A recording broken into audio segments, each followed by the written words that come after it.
सुप्रभात कक्षायाः। हम पढ़ा रहे हैं आपको आज हिंदी शिक्षण काव्य में भाग 6 मौन वाचन तक हमने पढ़ लिया था। आज हम बात करेंगे शिक्षण बिंदु में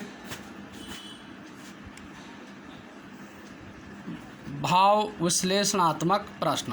भाव और भाव विश्लेषणात्मक प्रश्न कविता के भाव से संबंधित प्रश्न होते हैं और ये शिक्षण लक्ष्य और व्यावहारिक उद्देश्य ये ज्ञानात्मक है।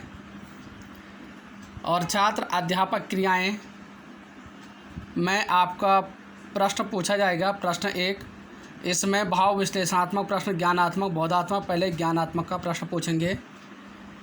छात्र अध्यापक क्रियाएं। प्रश्न 1 कवि अगले जन्म में मनुष्य बनने पर क्या चाहते हैं? कवि अगले जन्म में मनुष्य बनने पर क्या चाहते हैं? प्रश्नवाचक। छात्र क्रियाएं। छात्र उत्तर देते हैं गोकुल गांव के ग्वालों के बीच रहना चाहते हैं। गोकुल गांव के ग्वालों के बीच रहना चाहते हैं। इसमें विधि ऑब्लिक प्रविधि ऑब्लिक सहायक सामग्री है। प्रश्नोत्तर विधि प्रश्न पूछा जा रहा है। अभी श्याम पर सारांश कुछ नहीं, मूल्यांकन कुछ नहीं है। ये पूछा गया है ज्ञानात्मक का प्रश्न। अब हम भाव विश्लेषणात्मक प्रश्न में बोधात्मक का प्रश्न पूछेंगे जिससे बौद्ध शक्ति का विकास होता है। ज्ञानात्मक जिससे ज्ञान शक्ति का विकास होता है। बोधात्मक में प्रश्न नंबर 2 ये ज्ञानात्मक शिक्षण लक्ष्य और व्यावहारिक उद्देश्य बोधात्मक। छात्र अध्यापक क्रियाएं आएगा। प्रश्न नंबर 2 रसखान पत्थर क्यों बनना चाहते हैं? प्रश्नवाचक। तो छात्र क्रियाएं छात्र उत्तर देते हैं।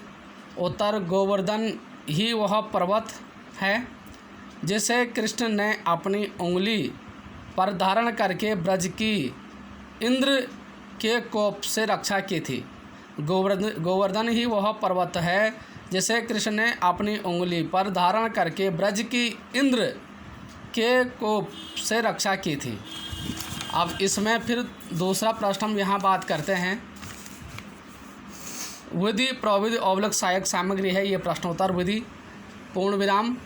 मूल्यांकन कुछ नहीं है। श्याम पर सारांश कुछ नहीं है। मूल्यांकन कुछ नहीं है। अब इसके बाद आता है शिक्षण बिंदु में।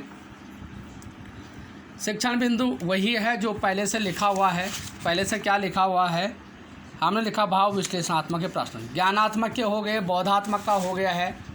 अब यहाँ बात करते हैं, हाँ ये उत्तर पूरा नहीं हुआ है। जिसे ब्रज की इंद्र के कोप से रक्षा की थी किसने? श्री कृष्ण ने। कि गोवर्धन ही वह पर्वत है जिसे कृष्ण ने अपनी उंगली पर धारण करके ब्रज की इंद्र के कोप से रक्षा की थी। इस पर्वत का पत्थर बनने से कवि को उनका सामीप्य और महत्ता दोनों प्राप्त हो जाएंगे।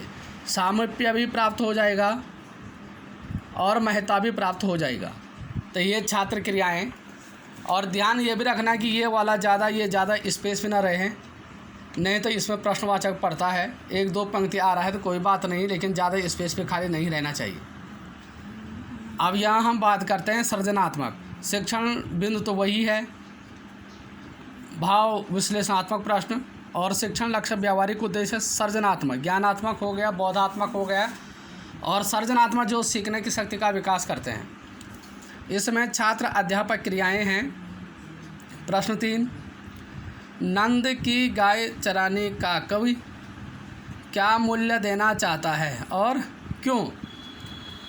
छात्र उत्तर देते हैं नंद की गायों को चराने के बदले कवि 8 सिद्धियों के नाम हमने आपको बता दिए थे और 9 निधियों के नाम भी आपको बता दिए थे व्याख्या में। निधियों के सुख को भी त्याग सकता है। कारण यह है कि नंद की गाय चराने में उसे कृष्ण के सानिध्य का अवसर मिलेगा जो कि उसके लिए अमूल्य है। तो ये छात्र क्रियाएं हो गया है। विधि ऑब्लिक प्रविधि ऑब्लिक सहायक सामग्री है प्रश्नोत्तर विधि। अभी श्यामपट सारांश कुछ नहीं, मूल्यांकन कुछ नहीं है। लेकिन प्रश्न पूछने के लिए हमने आपको बताया था किस प्रकार पूछते हैं। एक ही छात्र से प्रश्न नहीं पूछना है, प्रश्न पूछने के लिए खड़ा करना है। अब पुनः दूसरा हमारा उत्तर आता है काव्या। ये तो हो गया है शिक्षण बिंदु। अब इसके बाद शिक्षण बिंदु के बाद आता है काव्यानुभूति के प्रश्न। काव्यानुभूति के प्रश्न में शिक्षण लक्ष्य ऑब्लिक व्यावहारिक उद्देश्य ज्ञानात्मक। इसके बाद आता है छात्र अध्यापक क्रियाएं में प्रश्न 1, कवि किसकी लाठी और कंबल पर तीनों लोकों का राज न्योछावर करने को तत्पर है और क्यों? कवि किसकी लाठी और कंबल पर तीनों लोकों का राज न्योछावर करने को तत्पर है और क्यों? तो इसमें उत्तर देते हैं छात्र क्रियाएं। उत्तर आता है कवि कृष्ण की लाठी और कमली के बदले में तीनों लोकों का राज न्योछावर करने के लिए तत्पर है। उसे कृष्ण की हर वस्तु से लगाव है, इसलिए वह त्याग करने के लिए तैयार है। तो ये है काव्यानुभूति के प्रश्न से तात्पर्य होता है काव्य की अनुभूति, जिससे काव्य की अनुभूति होते हैं उसके प्रश्न। तो इसमें शिक्षण लक्ष्य ऑब्लिक व्यावहारिक उद्देश्य है ज्ञानात्मक, ये है ज्ञानात्मक। और इसमें छात्र अध्यापक क्रियाएं हैं। प्रश्न 1, कवि किसकी लाठी और कंबल पर तीनों लोकों का राज न्योछावर करने को तत्पर है और क्यों? प्रश्नवाचक। और फिर इसमें छात्र क्रियाएं होगा। उत्तर कवि कृष्ण की लाठी और कमली के बदले में तीनों लोकों का राज न्योछावर करने के लिए तत्पर है। उसे कृष्ण की हर वस्तु से लगाव है, इसलिए वह त्याग करने के लिए तैयार है। तो ये है विधि ऑब्लिक प्रविधि ऑब्लिक सहायक सामग्री है प्रश्नोत्तर विधि। अभी मूल्यांकन कुछ नहीं है, श्यामपट सारांश कुछ नहीं है।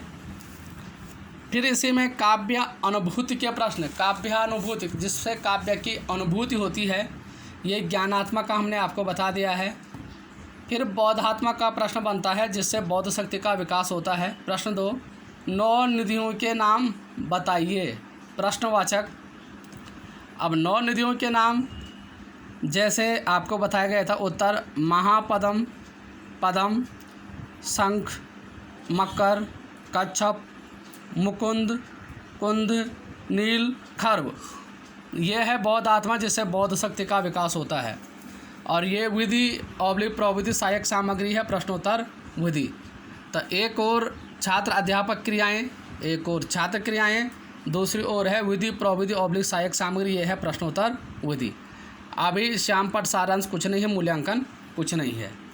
अब इसके बाद काव्यानुभूति के प्रश्न में ज्ञानात्मक का हो गया, बौद्धात्मक का हो गया है। अब बात करते हैं हम सर्जनात्मक के प्रश्न, जिससे सर्जन शक्ति का विकास होता है, सर्जन सीखने की शक्ति का विकास होता है। तो ये सर्जनात्मक शिक्षण लक्ष्य ऑब्लिक व्यावहारिक उद्देश्य है सर्जनात्मक।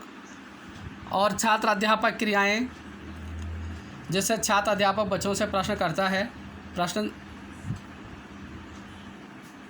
प्रश्न 3 कि कवि का ब्रज के वन, बाग और तालाब निहारने के पीछे क्या कारण है? कवि का ब्रज के वन, बाग और तालाब निहारने के पीछे क्या कारण है? तो उत्तर है कवि ब्रज के वन, बाग और तालाब इसलिए निहारते रहना चाहता है क्योंकि इन सभी से कृष्ण की यादें जुड़ी हुई है। कृष्ण ने कभी इनमें ही विहार किया था, इसलिए कभी इनको देखकर स्वयं को धन्य हुआ मानता है। अब इसी में विधि ऑब्लिक प्रविधि ऑब्लिक सहायक सामग्री है प्रश्नोत्तर विधि। इसमें श्याम पाठ सारांश कुछ नहीं है, मूल्यांकन कुछ नहीं है। इस प्रकार आपको काव्यानुभूति के प्रश्न बता दिए हैं, ज्ञानात्मक, बोधात्मक, सृजनात्मक। ज्ञानात्मक का प्रश्न किस टाइप से बनता है, बोधात्मक का किस टाइप से बनता है और सृजनात्मक का किस टाइप से बनता है, ये भी आप कोशिश करेंगे। फिर भाव विश्लेषणात्मक के प्रश्न भी आपको बता दिए हैं। कहने के तात्पर्य 2 टाइप के प्रश्न, भाव विश्लेषणात्मक जिसमें ज्ञानात्मक, बोधात्मक और सृजनात्मक, काव्यानुभूति के प्रश्न जिसमें ज्ञानात्मक, बोधात्मक, सृजनात्मक। इतना आपको आज हमने बता दिया है और इसको समझने का प्रयास करेंगे। फिर हम कल बात करते हैं समानांतर उदाहरण। और ये काव्य है, काव्य में हमने कहा था 4 टाइप के प्रश्न पूछे जाते हैं, जिसमें ज्ञानात्मक, बोधात्मक, सृजनात्मक। पहले ज्ञान क्या है, बोध क्या है, सृजन क्या है, इसको ही आप समझेंगे, तभी प्रश्न बना पाएंगे। तो आज का इतना ही। आशा है कि आप मेरे इस YouTube चैनल को शेयर करेंगे, सब्सक्राइब करेंगे। नंबर 1 सब्सक्राइब करेंगे, शेयर करेंगे और लाइक करेंगे। और इस शीर्षक के साथ, पाठ योजना के साथ मैं राकेश नाथवाल, HIT BEd कॉलेज जिला चमोली प्रवक्ता। तो आशा है कि आप संज्ञान लेंगे और संज्ञान ले रहे होंगे। लेसन प्लान बना करके भी आप व्हाट्सअप करेंगे ताकि हम चेक करके आपको भेज सकें। धन्यवाद।